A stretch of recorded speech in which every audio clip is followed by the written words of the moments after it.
Assalamualaikum warahmatullahi wabarakatuh. Alhamdulillah kita berjumpa lagi ya. Pada saat ini kita akan membahas materi pembelajaran suhu dan pemilihan. Materi ini merupakan materi yang diajarkan dalam mata pelajaran fisika di kelas 11 MIPA pada semester ganjil. Pada kesempatan ini untuk materi suhu dan pemilihan ini hanya berupa pengenalan saja, tidak akan terlalu detail. Nanti lebih detailnya mungkin akan kita bahas di kelas ya.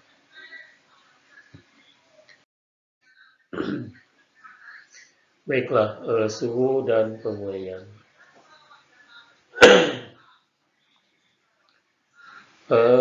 Seperti kalian ketahui bahwa suhu merupakan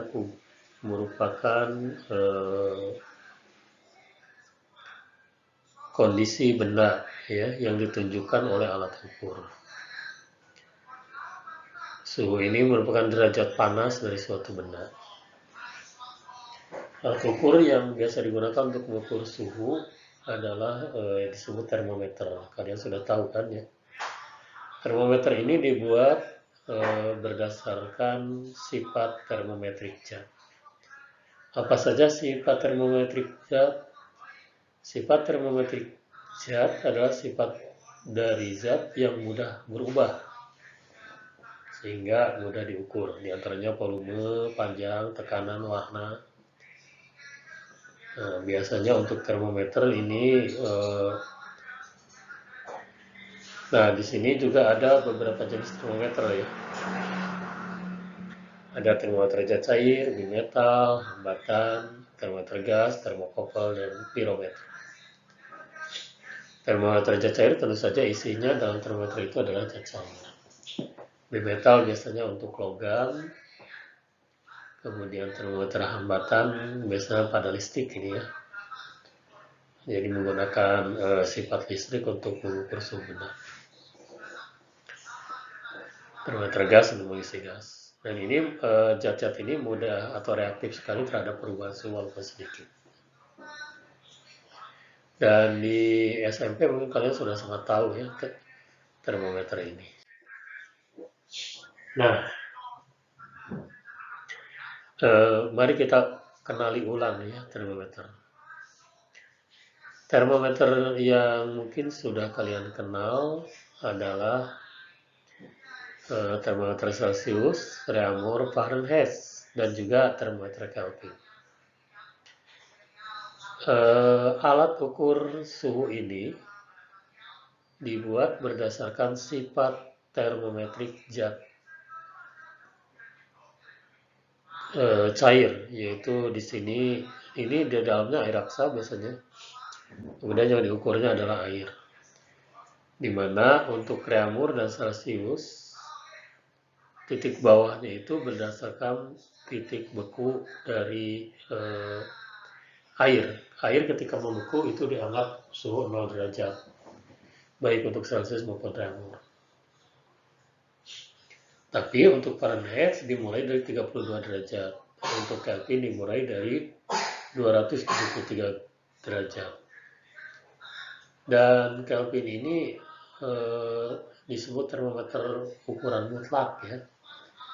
Karena dalam persamaan gas ideal, rumus-rumus, nanti ketika suhu mau dimasukkan ke dalam rumus untuk perhitungan, maka harus selalu dibuat dalam Kelvin.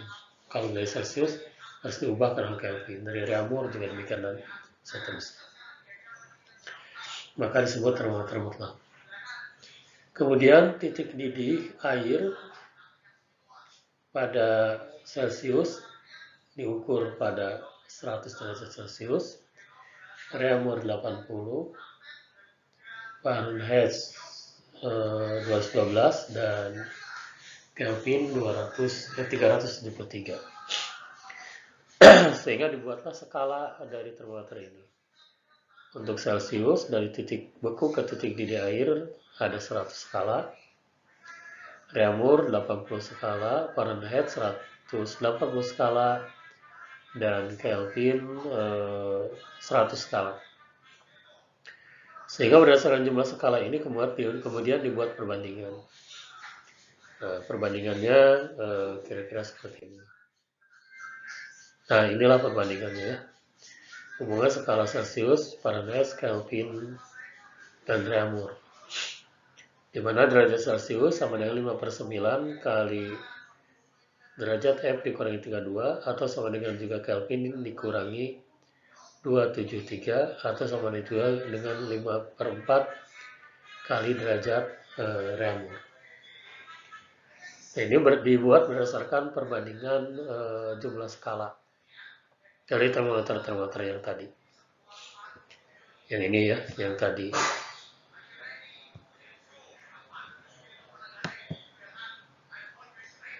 Nah, berdasarkan perbandingan inilah kemudian digunakan ketika kita ingin mengetahui berapa derajat Celcius jika diketahui derajat Reaumur, maka tinggal menggunakan perbandingan-perbandingan ini. Tapi pengalaman kadang suka salah ini, suka terbalik ya menggunakannya sehingga akhirnya jadi salah. Dan ini harus diperhatikan sekali oleh kalian. Ini tidak untuk dihafal ya rumus ini, rumus perbandingan ini, tetapi untuk digunakan dalam latihan-latihan soal. Dengan sering menggunakan kalian akan hafal dengan sendirinya. Sekaligus juga tidak disarankan untuk dihafal, tetapi memahami turunnya rumusan perbandingan ini dari skala tadi ya turunnya. Baik, untuk pemuaian. Nah, sebagaimana kita ketahui, zat itu terbagi atas zat padat, zat cair, dan zat gas.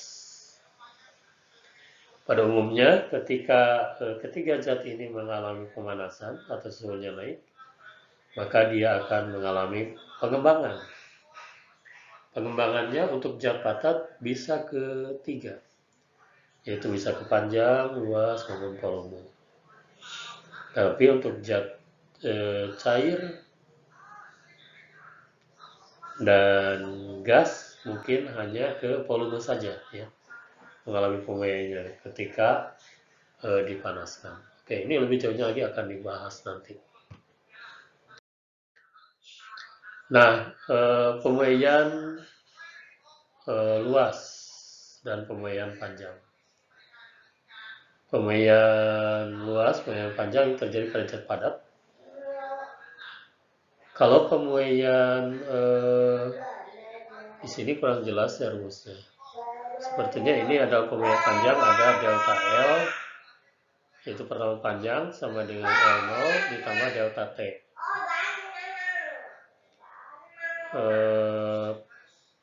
Delta T perubahan suhu. Ini adalah delta A sama dengan A0 ditambah delta T juga sama perubahan suhu ya. Beta kali A0.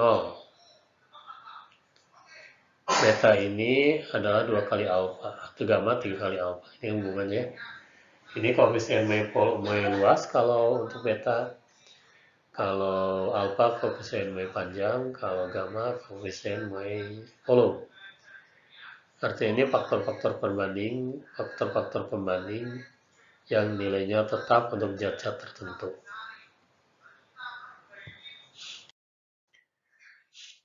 Oke. Nah, tadi sudah disampaikan bahwa pada umumnya ketika temperatur benda dinaikkan itu akan memuai, tapi ternyata tidak terjadi pada air ya. Nah ini air justru akan menyusut ketika dipanaskan, tapi untuk rentang suhu dari 0 sampai 4 derajat, dan akan memuai saat didinginkan dari 4 ke 0. Itu kebalikannya ya. Pas ada saat didinginkan harusnya kan menyusut ukurannya. Pada saat dipanaskan mengembang, tapi tidak terjadi pada air. Sehingga kalian kalau misalkan membeli sirup kemudian diisi dengan es penuh. Jangan khawatir ketika terjadi pemanasan, air mencair tidak akan tumpah karena ukurannya malah menyusut ketika dipanaskan dari 0 sampai 4. Justru kalau ketika dibekukan air di dalam gelas itu akan tumpah airnya karena mengembang ukurannya ketika didinginkan dari 4 sampai 0. Keadaan ini disebut anomali air, sesuatu yang tidak mengikuti hukum alamnya. Hukum alamnya kan ketika dipanaskan harus mengembang, tapi ini kebalikannya. Dan ini kita semakin yakin bahwa segala sesuatu benar-benar ada yang maha pengatur, yaitu Allah Subhanahu wa Ta'ala. Bagi Allah adalah sangat mudah mengembalikan dari kebiasaan, gitu ya. Ketika dipanaskan harusnya mengembang, malah ini menyusut. Ketika didinginkan harusnya menyusut, malah ini mengembang.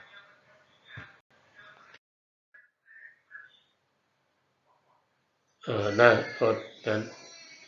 berikutnya juga dalam pembahasan suhu dan kalori ini kita juga akan membahas persamaan gas ideal dalam bab teori kinetik gas. Tapi ini baru pengenalan ya.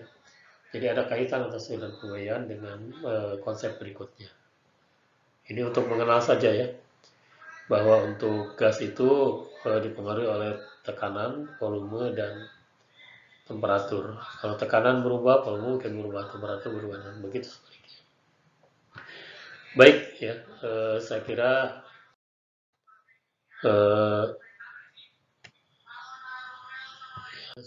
ya, saya kira untuk pengenalan ini yang bisa saya sampaikan.